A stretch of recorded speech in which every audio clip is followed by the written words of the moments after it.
salut dans le nom suprême de Jésus-Christ de Nazareth. Le titre du message de ce matin, choisis la voix, V-O-I-X, de ta voix, V-O-I-E. Qui n'a jamais eu l'occasion de suivre cette émission de télé-réalité dénommée The Voice ou La Voix. Récemment, une haïtienne d'origine léoganaise, Yama Laurent, a remporté la dernière édition canadienne. Pour être admise à cette émission musicale très populaire, les organisateurs font ce qu'ils appellent une audition à l'aveugle. Le candidat retenu après un premier casting vient chanter, exécuter un morceau de son choix. Le jury, lui tournant le dos, apprécie la voix du candidat, ni vu ni connu.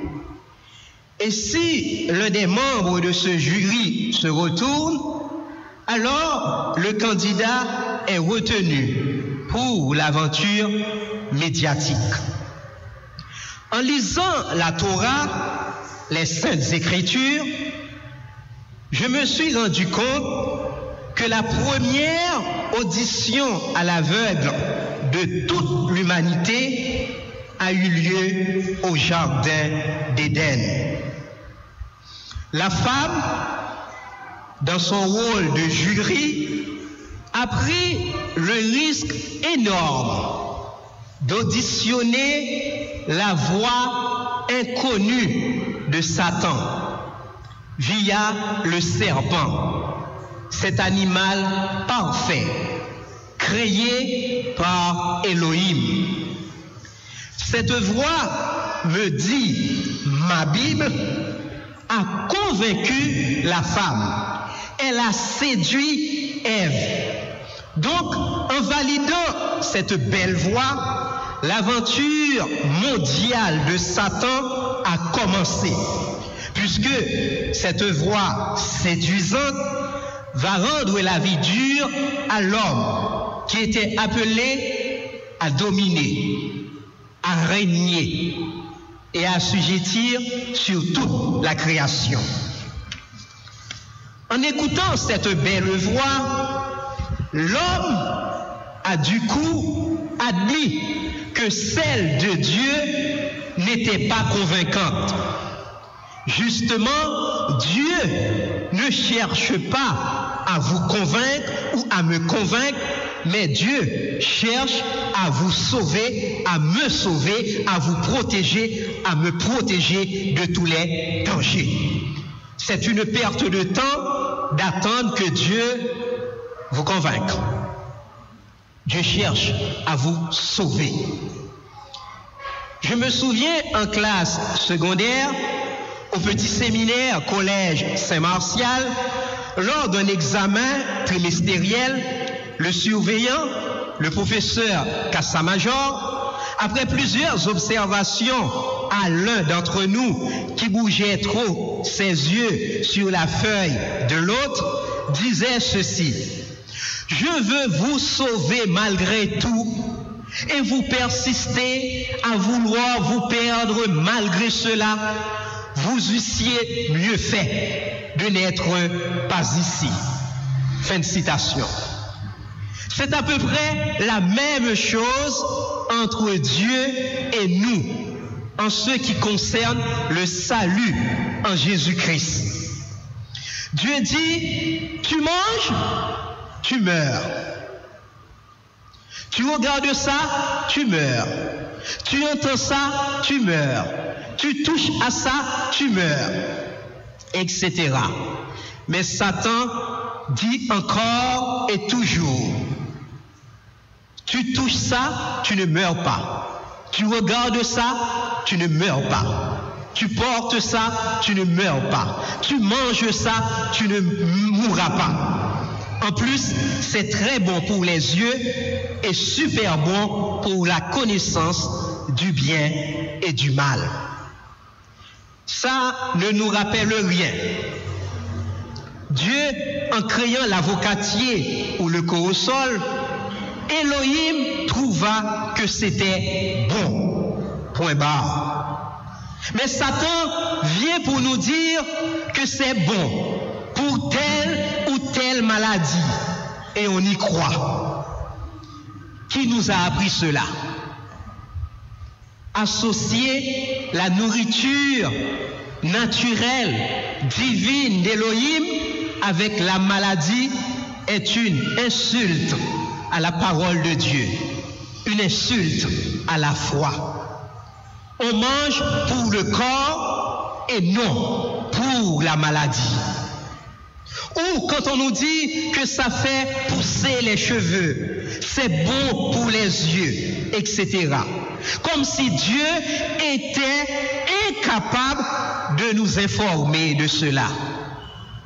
Ces théories consistent à nous maintenir dans la peur.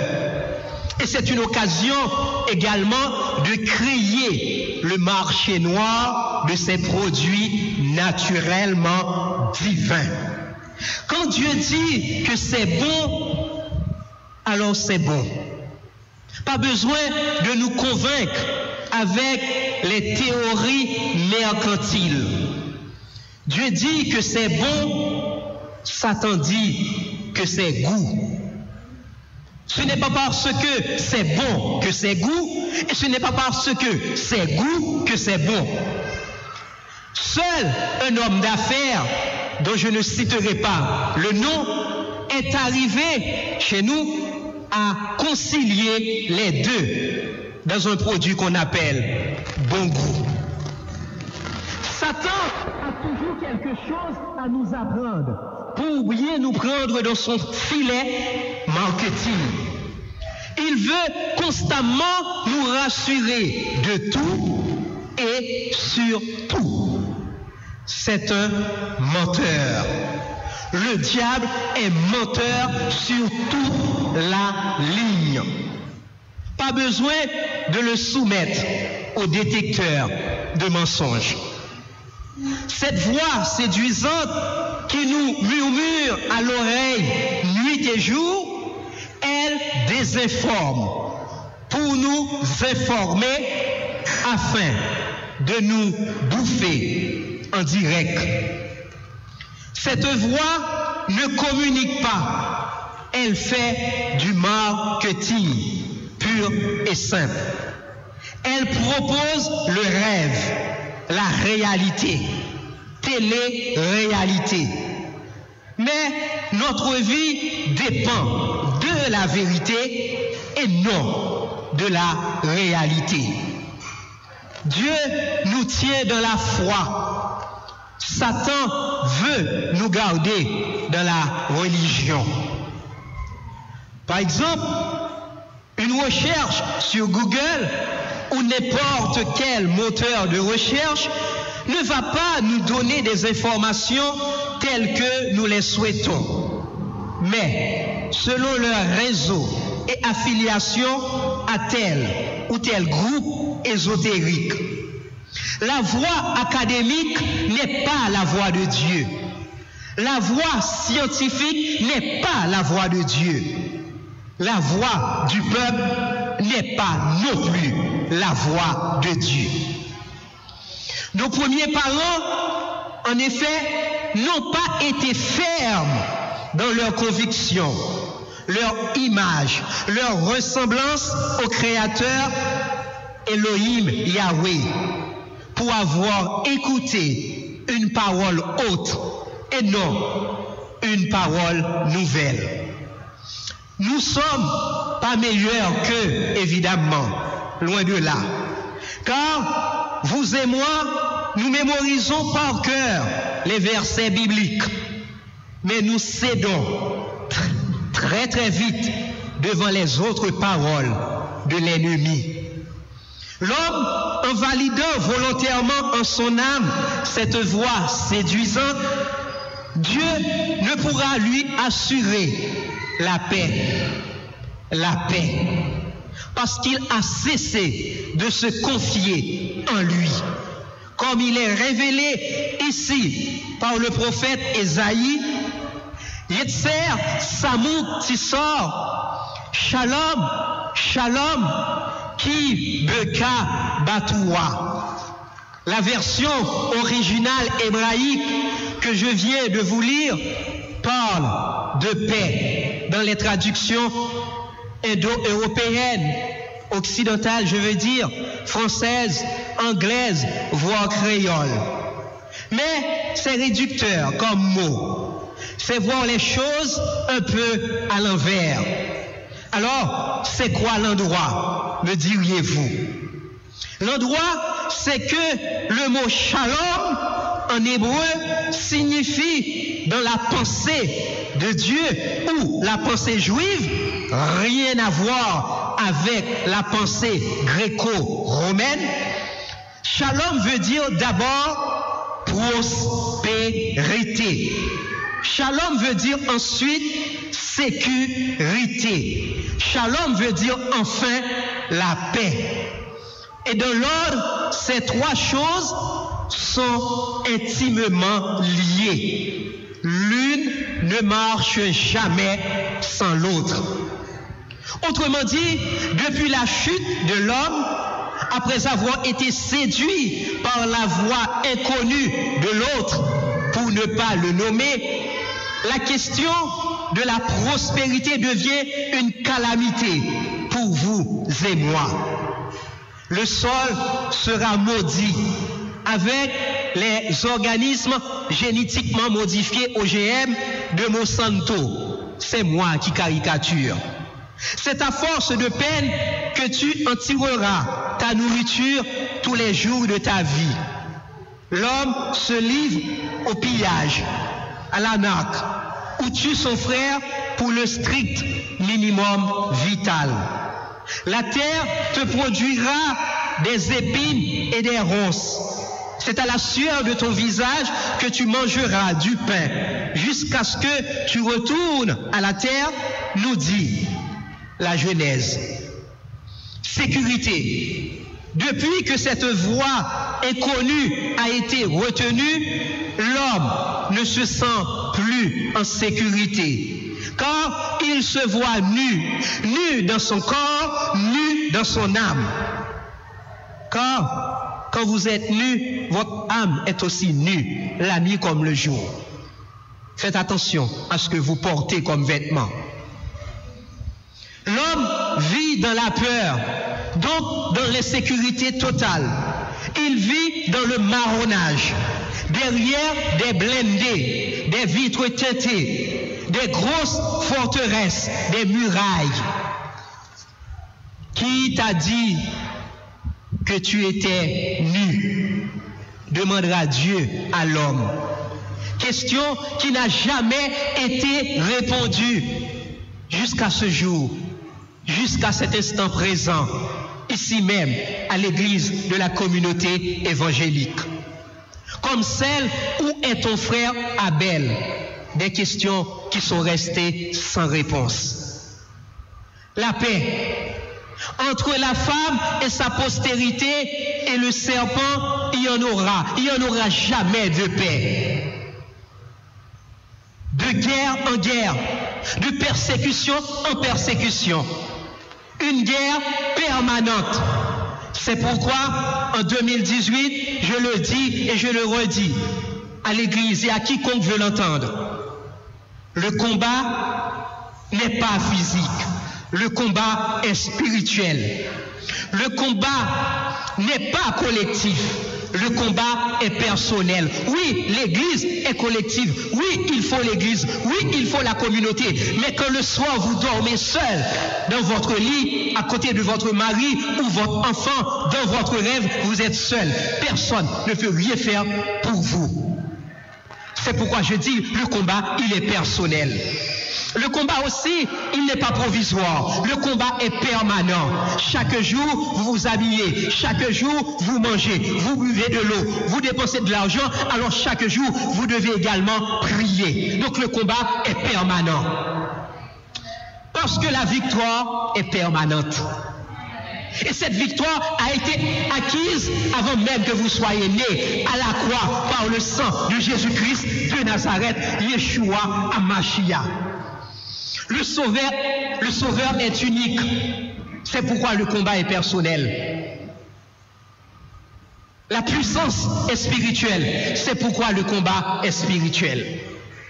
Quelqu'un qui souffre en ce moment, qui a des douleurs et qui est dominé, n'est pas en paix. Caïn tua Abel, c'est un problème de paix. Les démons incubes ou succubes, quoique vous soyez convertis, quoique vous soyez baptisés, quoique vous soyez membre de l'église, ceci n'empêche, Satan rôde autour de vous pour vous embêter, pour vous empêcher, pour vous rendre la vie dure. Donc quand vous êtes attaqué la nuit, c'est un problème de paix. Dans tous les cas, l'homme sans Dieu ne peut prospérer, ni être en sécurité, voire vivre dans la paix. Mais, dans l'illusion, tout est possible. D'ailleurs, nous sommes conscients sur la base de la parole de Dieu, quand vous êtes sous la juridiction de l'ennemi, Satan, il peut vous procurer la prospérité, la sécurité et la paix, qui sont contrôlées par une élite mondiale, laquelle est subdivisée en élite régionale, puis nationale. Oui, sous quelle juridiction placez-vous votre famille? Sous quelle juridiction placez-vous votre entreprise? Et j'irai plus loin, sous quelle juridiction placez-vous votre église? Vous pouvez avoir un bâtiment dénommé l'église, mais ce bâtiment n'est peut-être pas sous la juridiction de Jésus-Christ de Nazareth. Oui, prospérité, sécurité et paix, Satan peut nous en procurer. Satan en hébreu, je le rappelle, veut dire l'ennemi, l'empêcheur, l'adversaire. Oui, Satan peut nous en procurer. Prospérité, sécurité et paix, mais en mode copie-coller. Mais encore en mode photocopie. Car la copie d'un acte de naissance n'est pas l'acte de naissance. Demandez à Maître Févry qui est avocat. La copie d'une vérité reste mensonge. La copie de la femme en poupée sex-doll n'est pas la femme. Poupée n'est pas bébé. Femme qui est dans cette salle, si votre mari est à votre côté, dites-lui à l'instant, chérie, poupée n'est pas bébé. Il faut regarder dans les yeux. Poupée n'est pas bébé. Une copie du paradis n'est pas le paradis. Sinon, paradis artificiel, fausse joie. Il y a spiritualité en Yeshua HaMashiach, le nom juif, le nom hébraïque, Jésus-Christ, en grec. Il y a spiritualité en Jésus-Christ avec une satisfaction totale et entière. Mais il y a spiritualité aussi sans Jésus-Christ, laquelle spiritualité maintient les gens dans la peur, dans l'insatisfaction entière. Une apparence de bien-être en mode zen ou yoga. Le sang de l'agneau de Dieu donne de la force. L'adoration du soleil ou de la lune donne de l'énergie. La pensée de Dieu n'est pas la pensée positive. La pensée de Dieu n'est pas une pensée d'entrepreneurial. La pensée de Dieu n'est pas une pensée de leadership. Il ne faudrait pas mélanger les choses. Il y a mystère et mystique. Il y a onction et charisme. Soit on est une église au chandelier, menorah à 7 branches, soit on est dans une église de chandelier à 9 branches. Lisez la Bible et vous verrez la différence. D'ailleurs, faut-il bien le souligner à l'encre forte en ce jour, car rien n'est anodin dans la Bible, doublement, il est mentionné le mot shalom, shalom. Ici, le prophète Ésaïe annonçait la venue du Messie, pas de Léonel ou de Ronaldo, mais de Jésus-Christ. Ésaïe parle des rachetés, ceux qui deviennent des premiers-nés en Yeshua à Mashiach. Autrement dit, quand on est premier-né, on a la double portion. Ce n'est pas une question de double manteau d'Élie. Élie, il n'en avait qu'un manteau.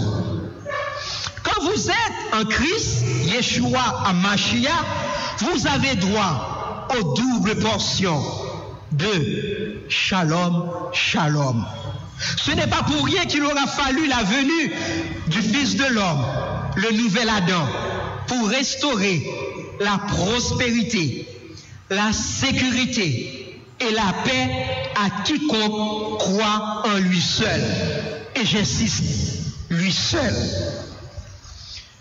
Je vous laisse ma paix. Je vous laisse la paix. Je vous donne ma paix. Je ne vous donne pas comme le monde donne. Que votre cœur ne se trouble point. Yeshua, à Mashiach, Emmanuel, Jésus-Christ en grec, ne parlait pas le grec, mais l'hébreu, l'araméen. Donc, il disait plutôt ceci: je vous laisse shalom, je vous donne mon shalom. Le premier shalom, c'est ce qui existe actuellement sur la terre entière depuis la création. Cette paix, ce shalom n'est pas encore enlevé de la terre, comme il est annoncé au dernier livre de la Bible, Apocalypse 6, 4. Et il sortit un autre cheval, roux. Celui qui le montait reçut le pouvoir d'enlever la paix de la terre, d'enlever shalom de la terre, afin que les hommes s'égorgeassent les uns les autres. Le second shalom est celui de Yeshua, Jésus-Christ de Nazareth. C'est-à-dire, personne ne peut tenir dans ce monde avec le premier shalom. Seul le shalom de Jésus-Christ peut nous aider à garder le cap, à tenir ferme dans nos croyances, ferme dans nos convictions fondées sur les Écritures saintes. Ce shalom marche avec la vérité. Si on n'est pas dans la vérité, on aura difficilement la paix. Jésus-Christ est la vérité. La vie du croyant tient sur la connaissance de la parole de Dieu, de la révélation et de l'expérience. 3 choses fondamentales. Oui, si quelqu'un est en Christ, non seulement il est une nouvelle créature, mais il a droit à la prospérité, à la sécurité et à la paix en double portion. Double portion ou le différentiel. Sans le double, on ne pourra pas gravir cette montagne ou cette boue marécageuse du monde actuel. Pas la peine donc de prêcher ou de vendre un évangile de la prospérité ou du succès au peuple de Dieu. C'est écrit déjà pour lui. Ne nous laissons pas avoir. Il y a la voix de l'agneau de Dieu, Jésus-Christ de Nazareth. Il y a aussi la voix du dragon. Il y a la voix de Dieu, mais aussi il y a la voix de Mammon. Je ne vous donne pas comme le monde donne. Le FMI, Fonds monétaire international, la BID, Banque interaméricaine de développement, les banques de ce monde, les économistes du monde promettent la prospérité. C'est vrai. L'ONU, dans toutes ses composantes, promet la sécurité et la paix partout dans notre monde, dans ce monde. N'est-ce pas vrai avec leur choléra de la paix? Pire encore, leurs paroles ne nous rassurent jamais. Ils nous troublent, ils nous alarment. Au contraire, avec leur rapport d'experts. La vérité, si je mens. La solution de Haïti, comme priait tout à l'heure Pasteur Révolus, la solution de Haïti passe par le shalom de Yeshua à Mashiach. Si le peuple n'a pas le minimal de la prospérité, à savoir accès à l'eau potable, santé, courant, éducation, le manger et le boire, un petit pouvoir d'achat minimal si possible, la sécurité de chacun sera menacée. Que vous soyez un petit rouge ou petit noir, la sécurité sera menacée. Vous allez vous sentir coupable alors que vous avez étudié, vous avez un diplôme, vous travaillez, mais vous vous sentirez menacé. La police sera dépassée et la paix ne sera plus. En résumé, la pensée de Dieu nous dit, sans Yeshua, sans Jésus-Christ, pas de prospérité, donc pas de sécurité, donc pas de paix pour Haïti. Les théories politiques médines des universités américaines ou européennes ou latino-américaines ont échoué piteusement. Nos diplômes sont utiles, évidemment, mais pas nécessaires pour Haïti. Seul Jésus-Christ de Nazareth est nécessaire pour Haïti et pour nous tous. Si vous entendez sa voix, n'endurcissez pas votre cœur. Hébreux 3, 15. Voici, je me tiens à la porte. Si quelqu'un entend ma voix et ouvre la porte, j'entrerai chez lui. Je souperai avec lui et lui avec moi. Apocalypse 3, 20. Mes brebis entendent ma voix. Je les connais et elles me suivent. Jean 10, 26, 27. Du 6 au 7 juillet dernier, quelle voix, quelle voix, quelle voix avez-vous écouté, amis du FMI, de la BID, pour imposer ces ajustements structurels aux pays appauvris de la planète par vous-même, avec la complicité parfois de leurs propres dirigeants. Sans compter vos derniers rapports sur la pauvreté en Haïti, parce que vous avez le secret des choses. Vous nous apprenez ce dont vous êtes responsable en majeure partie. C'est diabolique. Vous infligez une maladie à quelqu'un, puis vous lui sortez des rapports sur sa maladie. On nous impose les mêmes politiques économiques pour nous indexer dans les mêmes rapports d'experts, car ils ont les recettes pour ça. Voix écoutée, voix suivie.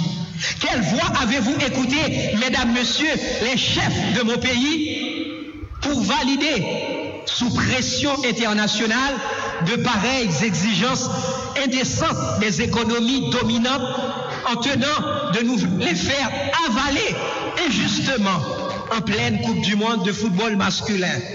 Voix écoutée, voix suivie. Quelle voix avez-vous écouté, peuple haïtien opprimé, pour vous laisser manipuler par des mains politiques, visibles ou invisibles, en vous lançant dans des actions incendiaires et de pillage, légitimes ou pas, à tort ou à raison? voix écoutée, voix suivie. Quelle voix avez-vous écouté, mesdames, messieurs, de l'élite économique ou du secteur privé des affaires affaibli, pour rester parfois dans l'indifférence presque totale devant la misère sociale de la masse de ces enfants d'Abraham que vous êtes aussi, pour ne pas dire de Dessalines, de Pétion ou de Christophe? Voix écoutée, voix suivie. Quelle voix avez-vous écouté, mesdames, messieurs de la presse et des réseaux sociaux, pour véhiculer des messages incitant à la violence, à la haine, à la xénophobie ou à l'antisémitisme juif ou arabe, au risque d'une guerre civile? Voix écoutée, voix suivie. Quelle voix avez-vous écouté, mesdames, messieurs, les élus de mon pays, les honorables, pour rester muets en vous accrochant à vos privilèges exclusifs tirés de nos taxes? Voix écoutée, voix suivie. Quelle voix avez-vous écouté, jeunesse de mon pays, pour vous laisser entraîner dans des activités de débauche totale, détruisant votre âme et votre corps en refusant les valeurs morales et civiques de la République, du moins de ceux qui en restent? Voix écoutée, voix suivie. Enfin, quelle voix avez-vous écouté, l'Église, pour votre silence parfois complice avec la politique générale de Satan qui consiste à dérober, à égorger et à détruire, nous dit Jésus-Christ de Nazareth? Voix écoutée, voix suivie. Dites-moi quelle voix vous écoutez à l'instant et je vous dirai qui vous êtes et sur quelle voie vous êtes. Certainement, vous écoutez ma voix en ce moment, mais moi, je ne fais que vous transmettre la voix de Dieu. Les épouses qui disent à leur mari, pas de parler, Dieu parle via votre épouse, votre enfant, ou via une ânesse, un animal, comme c'était le cas de Balaam. Écoutez-vous la voix de Jésus-Christ ou celle de l'autre?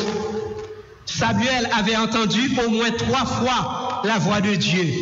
Il en doutait, en pensant à chaque fois qu'il s'agissait de celle du prophète Élie. Il est allé le voir parce qu'il n'était pas habitué à la voix de Dieu. 1 Samuel 3, 4, 10. Élie lui dit de retourner à son sommeil.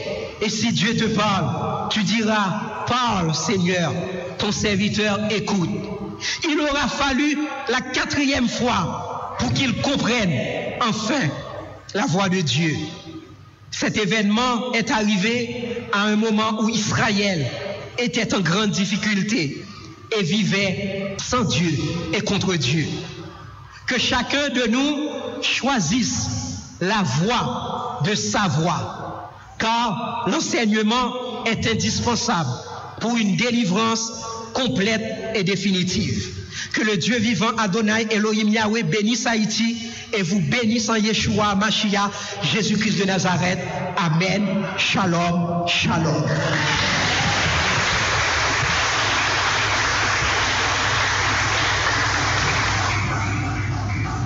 Pour une délivrance complète et définitive. Que le Dieu vivant Adonai Elohim Yahweh bénisse Haïti et vous bénisse en Yeshua Mashiach, Jésus-Christ de Nazareth. Amen. Shalom. Shalom.